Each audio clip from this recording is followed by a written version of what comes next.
Cold winters have a way of exposing lies. Especially, the lie that newer automatically means better. Long before smart thermostats, catalytic stoves, or glossy survival bunkers, rural households in Eastern Europe were quietly running a heating system so efficient it embarrassed modern engineering.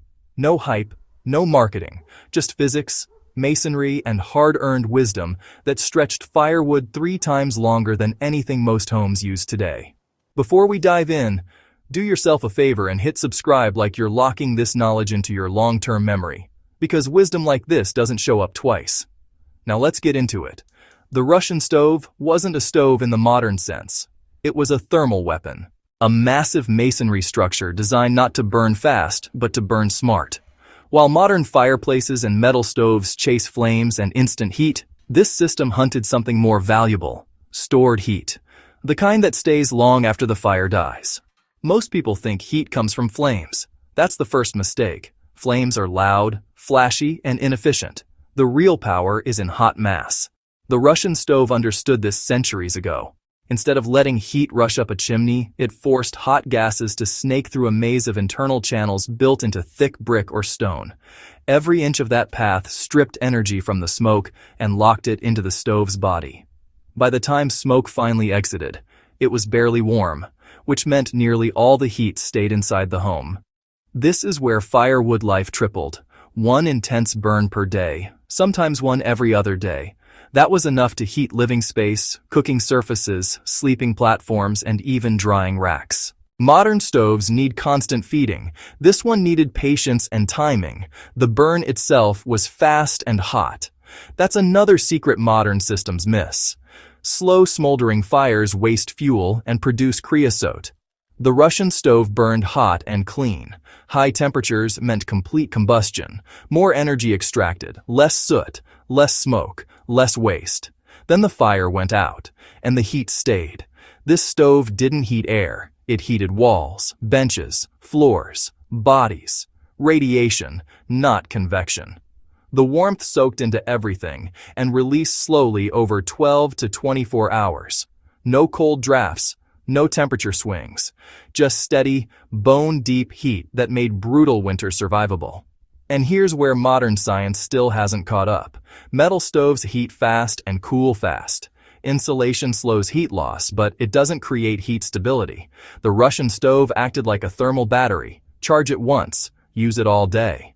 That's not nostalgia, that's physics. During wartime shortages, especially in World War II, this design kept families alive when fuel was scarce. Firewood could be wet, low quality, or limited.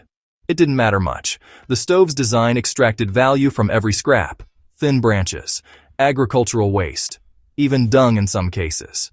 The system didn't demand perfection, it rewarded consistency. Cooking was integrated too.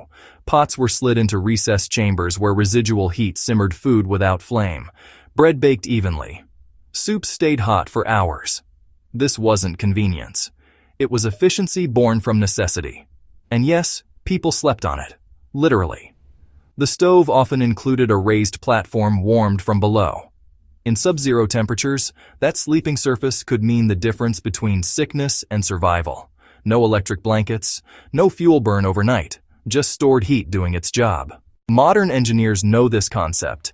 They call it thermal mass, passive heating, heat retention. But implementation today is rare because it's heavy, slow, and not flashy. It doesn't sell well in catalogs. It doesn't fit neatly into prefab homes. And it requires patience, not instant gratification. But the results speak louder than technology. Tests on masonry heaters inspired by this design show efficiency rates exceeding 80%. Some approach 90%. Compare that to open fireplaces that lose most of their heat up the chimney, or thin steel stoves that spike temperatures and crash within hours. The Russian stove didn't chase comfort. It engineered endurance, and that's the lesson modern prepping keeps missing. Real preparedness isn't about gear accumulation. It's about systems that work when supply chains fail, when fuel is scarce, when maintenance is impossible. This stove needed no electronics, no moving parts, no replacements, just knowledge and materials. Once built, it could last generations. That's why modern science hasn't beaten it. Because science optimized for speed and convenience, not longevity and resilience.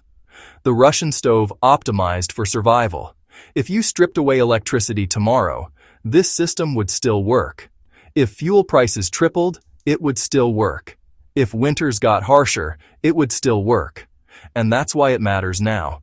We're surrounded by high-tech solutions that collapse without support. Meanwhile, this centuries-old design quietly outperforms them using nothing but brick, fire, and discipline. That's wisdom from the front lines. Not theory, not trend, proven under pressure. If this kind of real-world knowledge matters to you, share this with someone who still thinks newer is always better. And subscribe so you don't miss the next forgotten system that modern living forgot, but survival never did.